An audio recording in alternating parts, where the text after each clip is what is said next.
अध्याय 3 स्कूली शिक्षा। स्टीव की घरेलू शिक्षा उनकी मां क्लारा जॉब्स द्वारा दी गई थी। बाद में उन्हें मोंटालोगा नामक प्राथमिक विद्यालय में प्रवेश दिलाया गया। दिमागी रूप से स्टीव स्कूल में अच्छे थे, लेकिन वे शरारतें अधिक करते थे। वो अपना अधिकांश समय खेल और शरारतों में बिताते थे, और शरारती बच्चे ही उनके दोस्त होते थे। जब शरारतों के लिए स्टीव को स्कूल में दंडित किया जाता था, तब भी उनके पिता विचलित नहीं होते थे। जब उनकी शरारतों के लिए उनके पिता को बताया जाता था, तो वे स्कूल को ही दोषी ठहराते थे और कहते थे कि यदि बच्चे की पढ़ाई के प्रति रुझान नहीं बदला है, तो यह स्कूल का ही दोष है। एक बार स्कूल ने स्टीव को चौथी क्लास से सीधे 7वीं क्लास में प्रमोट करने का निर्णय लिया, ताकि बड़े बच्चों के साथ उनकी शैतानियाँ कम हो जाए। लेकिन उनके पिता ने एक क्लास का प्रमोशन लेकर 6ठी क्लास में प्रवेश दिलाया। यह स्कूल स्टीव को पसंद नहीं आया, क्योंकि यहाँ के छात्र शरारती नहीं वरन अपराधी थे, और स्कूल का माहौल भी अफरा तफरी वाला रहता था। अतः 7वीं क्लास तक पहुँचते पहुँचते स्टीव का मन इस स्कूल से उचट गया था, और उनके परिवार को दूसरे स्कूल में कुपर्टिनो हाई स्कूल में दाखिला दिलवाना पड़ा था।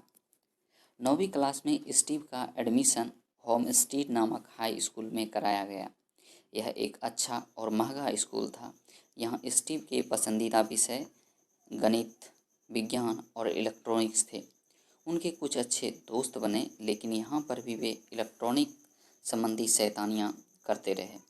स्कूल के दिनों में ही स्टीव की दोस्ती स्टीवन वोज़नियाक से हुई थी। वोज़नियाक भी इलेक्ट्रॉनिक के दीवाने थे। वोज़नियाक के पिता इंजीनियर थे। धीरे धीरे वोज़नियाक कंप्यूटर की जानकारी में माहिर हो गए थे। वोज़नियाक भी इलेक्ट्रॉनिक संबंधी शैतानियाँ करने में माहिर थे। यह शैतानियाँ ही स्टीव जॉब्स और स्टीवन वोज़नियाक की दोस्ती का कारण बनी। कंप्यूटर के साथ साथ दोनों को म्यूजिक में भी गहरी रुचि थी। दोनों ने मिलकर एक ब्लू बॉक्स बनाया था, जिसके द्वारा वे लंबी दूरी का टेलीफोन कर लेते थे। स्कूल के दिनों में ही स्टीव की एक गर्लफ्रेंड बन गई, जिसका नाम ब्रैनन था। दोनों उसी उम्र में डेट पर भी जाने लगे। ब्रैनन को पेंटिंग का शौक था, जबकि स्टीव इन दिनों गिटार बजाने लगे थे। एक बार पिता के मना करने के बावजूद स्टीव अपनी गर्लफ्रेंड के साथ पहाड़ों पर चले गए। स्टीव की उद्दंडता इतनी बढ़ गई थी कि एक बार वे अपनी लाल रंग की फिएट में अपने दोस्तों के साथ मौज मस्ती करते हुए कार का एक्सीडेंट कर बैठे और कार में आग लग गई थी। अध्याय 4 स्नातक शिक्षा। स्टीव अपनी स्कूली शिक्षा पूरी कर चुके थे। अब वह 17 वर्ष के हो चुके थे। चूँकि स्टीव के गोदनामे में बच्चे को ग्रेजुएशन कराने की शर्त लिखी हुई थी, अतः पॉल जॉब्स ने स्टीव को कॉलेज भेजने की व्यवस्था की। इसके लिए वे धन की व्यवस्था भी कर चुके थे। यद्यपि स्टीव का मन कॉलेज जाने का नहीं था, लेकिन माता पिता की जिद के कारण उन्होंने पोर्टलैंड के सबसे महंगे रीड कॉलेज में प्रवेश लिया। उन्होंने आसपास में वर्करले कॉलेज और स्टैनफोर्ड जैसे कॉलेजों में दाखिला नहीं लिया, जबकि वर्करले में उनका दोस्त वोज़नियाक पढ़ता था और स्टैनफोर्ड कॉलेज में स्कॉलरशिप का प्रस्ताव था। लेकिन स्टीव ने जानबूझकर मशहूर आर्ट कॉलेज रीड का चुनाव किया। उनके पिता को यह प्रस्ताव मजबूरी में स्वीकार करना पड़ा। जब उनके पिता उन्हें लेकर रीड कॉलेज में छोड़ने गए, तो स्टीव ने उन्हें कॉलेज के गेट से ही वापस कर दिया था। यद्यपि बाद के वर्षों में उन्हें अपने इस बर्ताव के लिए पछतावा रहा था। रीड कॉलेज में भी स्टीव का मन बहुत दिनों तक नहीं लगा। वे नियमित रूप से क्लास में जाने को बचपना महसूस करते थे। रीड कॉलेज में रहते हुए उनका झुकाव अध्यात्म और शाकाहार की ओर हुआ। यहीं पर उन्होंने एक और दोस्त बनाया, जिसका नाम डेनियल कोटक था। रीड कॉलेज से स्टीव जल्दी ही बोर हो गए, क्योंकि यह कॉलेज पढ़ाई के मामले में सख्त था। स्टीव के दोस्त वोज़नियाक ने भी उन्हें नियमित रूप से पढ़ाई करने की सलाह दी, लेकिन स्टीव का मन नहीं लगा। अंततः एक सेमेस्टर के बाद ही स्टीव ने रीड कॉलेज छोड़ दिया और कैलीग्राफी की कक्षाओं में जाने लगे। बाद में कैलीग्राफी की पढ़ाई उनके जीवन का टर्निंग पॉइंट सिद्ध हुई। कॉलेज छोड़ने के बाद स्टीव अपने माता पिता के पास आ गए और नौकरी की तलाश करने लगे। एक दिन उन्होंने एक विज्ञापन देखा और अटारी नामक कंपनी में नौकरी कर ली। यह कंपनी वीडियो गेम्स बनाती थी। यद्यपि उन दिनों स्टीव हिप्पियों की तरह बहुत गंदे तरीके से रहते थे, लेकिन उनकी कंपनी ने उनकी बुद्धि और जुनून के आधार पर उन्हें $5 प्रति घंटे की नौकरी पर रख लिया। यहाँ रहकर स्टीव ने बड़ी ही सुंदर और सरल वीडियो गेम बनाया। अटारी में लोग स्टीव को कहते थे, यह मुश्किल है लेकिन मूल्यवान है। इन दिनों स्टीव की आध्यात्मिक भूख अब बढ़ती जा रही थी। कुछ समय पूर्व उनका एक दोस्त भारत हो आया था। उसने स्टीव से भारत के संत नीम कोठारी बाबा का जिक्र किया। स्टीव भी अध्यात्म की चाहत में भारत आ गए। दिल्ली में रुकने के बाद वे हरिद्वार गए, क्योंकि दिल्ली का मौसम उनके अनुकूल नहीं था। वहाँ उन दिनों कुंभ मेला था। कुंभ मेले में करोड़ों लोगों के जमावड़े को देख स्टीव चकित रह गए। बाद में वे नैनीताल पहुँचे। तब तक नीम कोठारी बाबा की मृत्यु हो चुकी थी, अतः स्टीव की भेंट उनसे नहीं हो सकी। वे कुछ दिन तक आश्रम में रहे। एक दिन एक धार्मिक समारोह में एक बाबा ने उनका सिर मुंडन कर दिया था और भगवा कपड़े पहना दिए थे। वे 7 माह तक भारत में घूमने के बाद वापस अपने देश चले गए। जब घर पहुँचे तब उनके बौद्ध रूप को देखकर माता पिता उन्हें पहचान नहीं पाए। वापस आकर उन्होंने पुनः अटारी कंपनी में नौकरी कर ली। अध्याय 5 एप्पल की कहानी।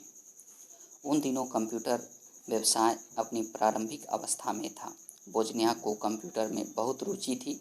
वे एचपी कंपनी में काम करते थे। स्टीव और वोजनियाक ने कंप्यूटर बनाने की एक कंपनी खोलने का निश्चय किया, लेकिन दोनों को कंपनी गठन का ज्ञान नहीं था।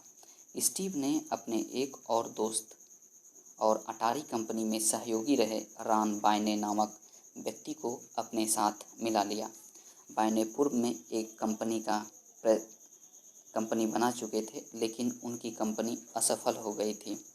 इस प्रकार 1 अप्रैल 1976 को एक साझेदारी समझौता हुआ, जिसमें वोजनियाक और स्टीव जॉब्स का हिस्सा क्रमशः 45% और बायने का हिस्सा 10% रखा गया। इलेक्ट्रिकल इंजीनियरिंग का कार्य जॉब्स को तथा मैकेनिकल इंजीनियरिंग और कागजात के रखरखाव का कार्य बायने को सौंपा गया।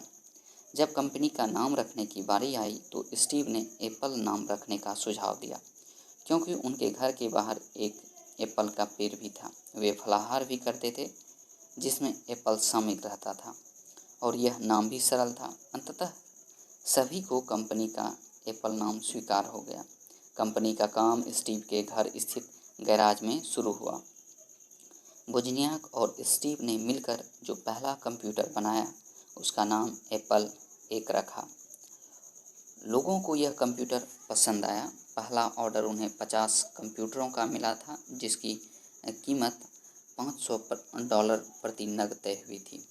वोजनियाक और स्टीव ने दिन रात मेहनत करके इस ऑर्डर को पूरा किया था। इसके बाद स्टीव ने पीछे मुड़कर नहीं देखा। एप्पल 1 के बाद एप्पल 2 नाम से कंप्यूटर बाजार में आया। एप्पल 2 की सफलता के बाद एप्पल कंपनी गैराज से उठकर बाजार में आ गई और एक कॉरपोरेट हाउस बन गई। कंप्यूटर की बिक्री भी बढ़ने लगी। वर्ष 1977 में जहां एप्पल की बिक्री कुल 2500 नग की थी, वहीं 1981 में यह बिक्री बढ़कर 2,10,000 नग हो गई। चूँकि उन दिनों कंप्यूटर अपने आप में एक जटिल मशीन थी, अतः स्टीव उसकी संरचना को सरल करना चाहते थे। स्टीव इस कार्य में लगे रहे और हल्का तथा छोटा कंप्यूटर बनाने में सफल हो गए। इस कंप्यूटर का नाम उन्होंने अपनी गर्लफ्रेंड से उत्पन्न हुई पुत्री के नाम पर लिया रखा। वर्ष 1980 में एप्पल कंपनी का पब्लिक इशू बाजार में आया और एप्पल कंपनी पूंजी बाजार में प्रवेश कर गई। एप्पल के एक शेयर की कीमत $22 रखी गई। स्टीव इस बात को अच्छी तरह से जानते थे कि कंप्यूटर की दुनिया बड़ी तेज़ी से बदल रही है, अतः समय के साथ चलना जरूरी है। अब तक बाजार में एप्पल 1, एप्पल 2 और लीजा नाम के कंप्यूटर ला चुके थे, लेकिन वह शांत नहीं बैठे थे। अब तक के कंप्यूटर जटिल और महंगे थे, जबकि स्टीव आम जनता के लिए सरल, सस्ता और छोटा कंप्यूटर बाजार में लाना चाह रहे थे। अतः उन्होंने नए नए इंजीनियर ढूंढने शुरू किए और मैकिन्टोश नाम का कंप्यूटर तैयार कर लिया। स्टीव कंप्यूटर की डिज़ाइन में बहुत रुचि रख रहे थे। वे चाहते थे कि डिज़ाइन सरल, रंगीन और सुंदर हो। डिज़ाइन ऐसी हो जो थोड़े में सब कुछ कह दे। वे पैकेजिंग पर भी बहुत ध्यान देते थे। जैसे जैसे कंपनी बढ़ रही थी, वैसे उसके नियंत्रण की समस्या आ रही थी। स्टीव नहीं चाहते थे कि वे कंपनी के नियंत्रण में अपना समय बर्बाद करें। ऐसे में जॉन स्कूली नाम के व्यक्ति का चुनाव कंपनी के प्रेसिडेंट के रूप में किया गया। स्कूली इससे पहले पेप्सी के प्रेसिडेंट थे। काफ़ी दिनों तक स्कूली और स्टीव के संबंध अच्छे रहे, लेकिन बाद के दिनों में आपस में विवाद बढ़ने लगे और उनके संबंधों की खाई गहराने लगी। धीरे धीरे वह समय भी आया जब एक विवाद के चलते स्टीव को एप्पल कंपनी से निकाल दिया गया। स्टीव एक तरह से बेरोजगार हो गए, लेकिन कहते हैं आत्मविश्वास और जीवट का नाम ही स्टीव था। स्टीव ने हिम्मत नहीं हारी। इस समय स्टीव 30 वर्ष के थे।